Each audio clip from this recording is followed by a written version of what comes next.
1940 yazının son günlerinde Kaunas'ta Vajganto sokağındaki 2 katlı evin bahçe çitine sabahın erken saatlerinde insanlar tutunmuştu. Palto giymiş adamlar, kucağında çocuk taşıyan kadınlar, valizlerinin üstünde oturmuş yaşlılar. Bazıları geceyi orada geçirmişti. Baktıkları yer Japonya'nın Litvanya'daki konsolosluğuydu.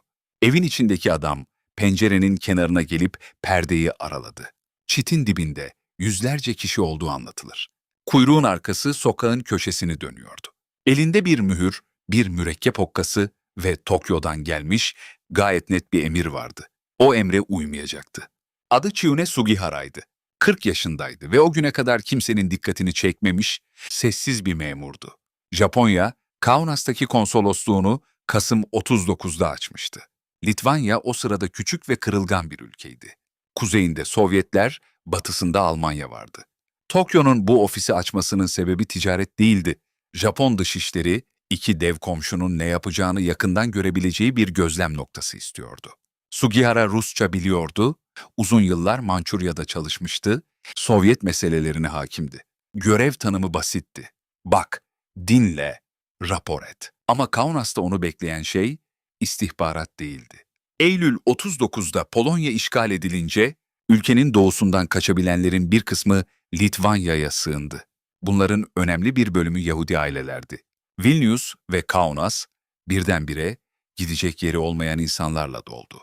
Sonra 40 yazında ikinci darbe geldi. Sovyetler Birliği Litvanya'yı ilhak etti. Yeni yönetim, ülkedeki yabancı konsoloslukların kapatılmasını istedi. Süre verilmişti. Ofisler Ağustos sonuna kadar toplanıp gidecekti. Ağustos sonunda konsolosluk kapanacaktı. Sonrası yoktu. Litvanya'ya 10 binlerce Polonyalı Yahudi mülteci sığınmıştı. Ve onlar da bunu biliyordu. Kaçmak için bir çıkış rotası lazımdı. Batıya gidilemezdi. Geriye tek bir yön kalıyordu. Doğu. Sovyetler Birliği'ni baştan sona geçmek, Vladivostok'a ulaşmak, oradan gemiyle Japonya'ya varmak. Ama Sovyet makamları bir insanı topraklarından geçirmek için tek şey soruyordu. Nereye gidiyorsun? Varış ülken neresi? Sonu olmayan bir yolculuğa transit izni yoktu. İşte bu noktada Kaunas'ta bir başka diplomat devreye girdi. Adı Jan Zwartendik'ti. Hollanda'nın oradaki fahri konsolosuydu ve asıl işi bir elektrik şirketinin temsilciliğiydi. Riga'daki Hollanda elçisiyle konuşup bir kapı buldular. Karayipler'deki Hollanda sömürgesi Curaçao'ya girmek için vize gerekmiyordu. Gerçekte iş bu kadar basit değildi. Adaya çıkabilmek valinin iznine bağlıydı. Zwartendik, pasaportlara yazdığı notta bu kısmı yazmadı. Sadece Curaçao'ya giriş için vize gerekmez ibaresini düştü. Kağıt üzerinde artık bir varış noktası vardı. Hayali ama resmi görünen bir varış noktası. Geriye tek bir eksik kalıyordu. Curaçao'ya giden yol Japonya'dan geçiyordu. Ve Japonya'dan geçmek için Japon transit vizesi gerekiyordu. Bu yüzden o sabah insanlar Vajganto sokağındaki çitin dibindeydi. Sugihara kalabalığın içinden küçük bir temsilci grubunu içeri aldı. Aralarında Zorak Varhaftig adında genç bir hukukçu vardı. Yıllar sonra İsrail'in kurucu belgesini imzalayacak, bakanlık yapacak bir isim. Anlattıkları uzun sürmedi. Almanya'nın Polonya'da yaptıkları, Litvanya'da kapana kısılmış aileler, tükenmekte olan zaman. Sugihara onlara bekleyin dedi ve Tokyo'ya telgraf çekti. Cevap netti. Vize verilecek kişinin üçüncü bir ülkeye girişi garanti altında olmalı, yol parası ispatlanmalıydı. Yani Curaçao numarasıyla gelen insanların çoğu şartları taşımıyordu. Sugihara Tokyo'ya birkaç kez yazdı ve her seferinde olumsuz yanıt aldı. Dışişleri Bakanlığı tavrını değiştirmedi. Bir memur için hikaye burada biter. Defalarca sordun, her seferinde hayır aldın. Dosya kapanır, konsolosluk toplanır, kimse seni suçlamaz. Kimse suçlamadı da. Aynı yıllarda Avrupa'nın dört bir yanındaki konsoloslar tam olarak bunu yaptı. Washington'dan gelen talimat, en ufak şüphede başvuruyu reddetmek yönündeydi. Ve 1941'den itibaren ABD, Almanya-Avusturya göçmen kotasının önemli bir bölümünü kullanılmamış bıraktı. Çünkü dosyalar eksik bulundu. O konsoloslar da emre uymuştu ve hiçbiri işini kaybetmedi. Bana kalırsa Sugihara'yı ayıran şey cesaret değil, muhasebe. Meslektaşları terazinin bir kefesine kariyerlerini, öbürüne bir yönetmelik maddesini koydu. Sugihara öbür kefeye bahçedeki kalabalığı koydu. Yani asıl kararı vize yazmaya başladığında değil, perdeyi araladığı an verdi. Bakmayı seçti. Ama o karar bir anda olmadı. Temmuz'un son günlerinde çocuklar yatırıldıktan sonra Sugihara eşi Yukiko ile oturdu. Çiftin biri henüz bebek olmak üzere 3 küçük çocuğu vardı. Yukiko'nun anılarına göre o gece riskleri tek tek konuştular. Emre uymazsa görevine son verilebilir, Japonya'ya döndüğünde soruşturulabilir, belki daha kötüsü olabilirdi. 3 çocuklu bir aile savaşın ortasında maaşsız kalabilirdi. Masanın üstünde Tokyo'dan gelen red telgrafları vardı, pencerenin dışında da kalabalık duruyordu. Yukiko'nun anlatımına göre kocasının kararını destekleyeceğini söyledi. Sugihara kararını sabaha bıraktı. Aktarılanlara göre Emre uyarsa hiçbir şey kaybetmeyeceğini ama o insanların yüzünü ömrü boyunca hatırlayacağını düşünüyordu. Ertesi sabah Sugihara kalktığında kararını vermişti. Temmuz 1940'ın son günlerinde vize yazmaya başladı. Vize o dönemde tek bir kaşe değildi. Pasaporta elle doldurulan, tarihi, numarası, süresi, konsolosun imzası olan resmi bir kayıttı. Sugihara her birini kendi eliyle yazdı. Sabah erkenden başlıyor, gece geç saatlere kadar devam ediyordu. Ailesinin anlatımına göre yorgunluktan eli ve kolu tutulur hale gelmişti. Konsolosluğun bahçesindeki kalabalık azalmıyordu. Haber Vilnius'a, oradan çevredeki kasabalara yayılmıştı. İnsanlar tren tutup at arabasıyla yürüyerek Kaunas'a geliyordu. Sugihara bir noktadan sonra evrakları tek tek incelemeyi bıraktı. Kimin parası var, kimin gerçekten Curaçao'ya gitme niyeti var artık sormuyordu.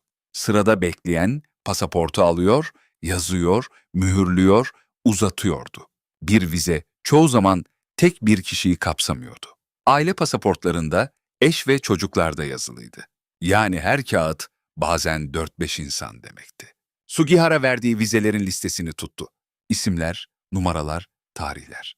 Bu liste sonradan bulundu ve sayıldı. 2139 vize. Kurtulanların sayısı genellikle birkaç binle ifade edilir. Bugün o vizelerle kurtulanların 10 binlerce torunu yaşıyor. Hepsi Kaunas'ta bir masada geçirilen yaklaşık 5 haftanın ürünü. Ağustos boyunca Sovyet makamları konsolosluğun kapanmasını hatırlattı. Süre doldu. Bina boşaltıldı. Sugihara ailesiyle birlikte Kaunas'taki Metropolis Oteli'ne taşındı. Otel odasında yazmaya devam etti. Lobi doldu. Resepsiyonun önü doldu. Sokak doldu. Sonra ayrılma günü geldi. Eylül 1940'ın ilk günlerinde tren istasyonuna gittiler. Peronda onu bekleyen insanlar vardı. Sugihara vagonun basamağında, sonra pencerede yazmaya devam etti. Tren hareket ettiğinde bile elindeki kağıtları uzatmayı sürdürdü. Anlatılanlara göre son anda mühürlü ve imzalı, doldurulmamış kağıtları da dağıttı. Birileri sonradan üstünü doldursun diye. Trenin arkasından koşan insanlar oldu. Yukiko aynı vagonda oturuyordu. Onun anlatımına göre kocası pencereden eğildi ve kalabalığa daha fazla yazamadığı için özür diledi, hepsine iyi şanslar diledi. Trans-Sibirya treninde yaklaşık 2 hafta süren bir yolculuk. Vladivostok'ta bir gemi ve Tsuruga limanına çıktıklarında onları bekleyen hiçbir şey yoktu. Kağıt işe yaramıştı ama tek başına yetmedi. Ellerindeki transit vizeler 10 günlüktü ve gidecekleri yer yoktu. Çoğu Kobe'ye yerleşti. Şehirdeki küçük Yahudi cemaati bir yardım komitesi kurdu, yiyecek ve barınma buldu. Japon makamları vizelerin süresini defalarca uzattı. Tokyo'daki Polonya Büyükelçisi Tadeusz Romer, bu insanlara başka ülkelere gidebilmeleri için belge çıkarmaya çalıştı.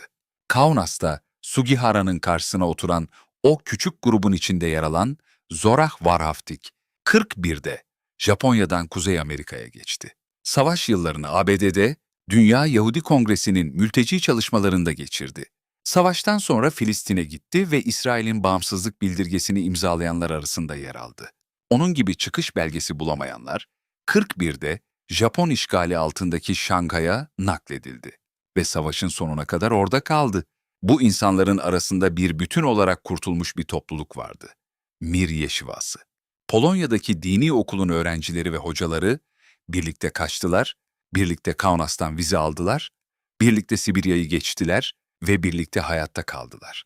Avrupa'daki benzer kurumların neredeyse tamamı yok edildi. Mir, kağıt üstünde Curaçao'ya gitmek üzere yola çıktığı için ayakta kaldı. Sugihara Kaunas'tan çıktığında savaş daha 5 yıl sürecekti ve o 5 yılı görevde geçirdi. Praga, Königsberg'e, sonra Bükreş'e gönderildi. Savaş bitince Romanya'da ailesiyle birlikte Sovyetler tarafından gözaltına alındı ve yaklaşık 1,5 yıl kamplarda tutuldu. 1947'de Japonya'ya döndü. Kısa süre sonra en küçük oğlu Haruki'yi kaybetti. Aynı yıl Dışişleri Bakanlığındaki görevi sona erdi. Bakanlık gerekçe olarak savaş sonrası küçülmeyi gösterdi ve bu savunmayı hiç bırakmadı. Yıllar sonra aileye yaptığı açıklamada da görevine son verilmesinin Kaunas'la ilgisi olmadığını, kadro daraltmasından kaynaklandığını söyledi. Ben bu açıklamaya inanmıyorum. 47'de bakanlıktan ayrılan yüzlerce memur içinde birkaç kez yazılı emre itiraz edip sonunda emri bütünüyle yok sayan tek isim odur. Ve 40 yıl boyunca onu geri çağıran, bir açıklama isteyen kimse olmadı. Kesin olan şu, 47 yaşında kariyeri bitmiş bir adam olarak sıfırdan başladı. 1960'lı yıllarda bir Japon ticaret şirketinin Moskova temsilcisi oldu. Amder tek sermayesi 20 yıl önce Kaunas'ta işine yarayan Rusçasıydı. Orada yıllarca yaşadı. Ailesi Tokyo'daydı. Onları yılda bir kez izin dönemlerinde gördü. Aile üyeleri Sugihara'nın evde Kaunas'taki vizelerden neredeyse hiç söz etmediğini anlatmıştır. Moskova'daki şirkette onunla aynı ofisi paylaşanlar, Rusçası iyi, mesaisini eksiksiz doldurup akşam evine giden sessiz bir temsilci tanıdı.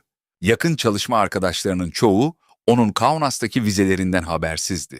Kurtardığı insanlar ise onu arıyordu. Yıllar boyunca Japonya'ya mektuplar gitti, elçiliklere başvurular yapıldı. Kimse Sugihara adında bir konsolos bulamadı. Bunun bir sebebi adının yabancıların kulağında farklı telaffuz edilmesiydi. Birçok kişi onu Sempo diye hatırlıyordu. Çünkü Sugihara ismindeki karakteri o şekilde de okutuyordu. 1968'de İsrail'in Tokyo'daki elçiliğinde çalışan Yehoshua Nishri arayışını sürdürdü ve sonunda onu buldu. Nishri, Kaunas'ta vize alan gençlerden biriydi. Karşılaştıklarında Sugihara 68 yaşındaydı ve o kağıtların ne işe yaradığını ilk kez ayrıntısıyla öğrendi. Bundan sonrası yavaş ilerledi. Kurtulanlar ve çocukları bir araya geldi, tanıklıklar toplandı, belgeler bulundu. 1985'te Yad Vashem, Chiune Sugihara'yı dünya milletleri arasındaki dürüstler listesine aldı. Sugihara törene katılamayacak kadar hastaydı. Onur'u eşi ve oğlu teslim aldı. 31 Temmuz 1986'da Kamakura'da hayatını kaybetti. Cenazesine İsrail'in Tokyo temsilcileri ve yurt dışından gelen kurtulanlar katıldı. Torunları, elinde çiçek taşıyan yaşlı adamlar. Anlatılanlara göre komşuları kapıya yığılan bu kalabalık karşısında şaşırmıştı. 40 yıl selam verdikleri adamın kim olduğunu o gün öğrenmişlerdi. Japon hükümeti onu resmen andığında aradan 14 yıl daha geçmişti. 2000 yılında dönemin Dışişleri Bakanı, Sugihara'nın adını taşıyan bir anma töreni düzenledi ve bakanlığın arşiv binasına onun onuruna bir plaket konuldu. Kaunas'taki o 2 katlı ev bugün müze. Vize yazdığı masa duruyor. Neden yaptı? Ömrü boyunca bu soruya 2 cümleden uzun cevap vermedi. Gözünün önündeki insanlara yardım etmemek elinden gelmemişti. Bir defasında da hükümetine itaatsizlik ettiğini ama etmeseydi başka bir şeye itaatsizlik etmiş olacağını söyledi. Bir başka seferinde şunu ekledi. Özel bir şey yapmadı, yardıma ihtiyacı olan insanlar vardı, o da yardım etti. Kurtardığı insanların sayısını bile bilmiyordu. Şunu biliyoruz. Elinde tuttuğu şey bir silah değildi. Bir dolma kalemdi. Yaklaşık 5 hafta boyunca günün büyük bölümünü masada geçirdi ve günde ortalama onlarca vizeyi elle doldurdu. Yorgunluktan eli ve kolu tutuluyordu. Yaptığı iş aynı 3 satırı 2139 kez yazmaktı. Ve bu iş bir insan hayatı ile hiçlik arasındaki tek fark haline geldi. Bugün dünyanın dört bir yanında o vizeleri taşıyanların torunları yaşıyor. Vilnius'ta onun adını taşıyan bir sokak, Yaotsu'da bir anıt park var. Ama Sugihara'nın hikayesinin bize bıraktığı asıl şey bu değil. Asıl şey şu, onun yaptığı iş senin masanda duran işten farklı değildi. Bir form, bir onay, bir imza. Kimin dosyasını hızlandırdığın, kimin talebini usulden reddettiğin, hangi satırı görmezden geldiğin. Bunların hiçbiri kahramanlık gibi görünmez. Çünkü kahramanlık gibi görünen anlar zaten nadiren gerçektir. Gerçek olan, Temmuz sıcağında yaklaşık 5 hafta boyunca aynı 3 satırı elle doldurmaktır.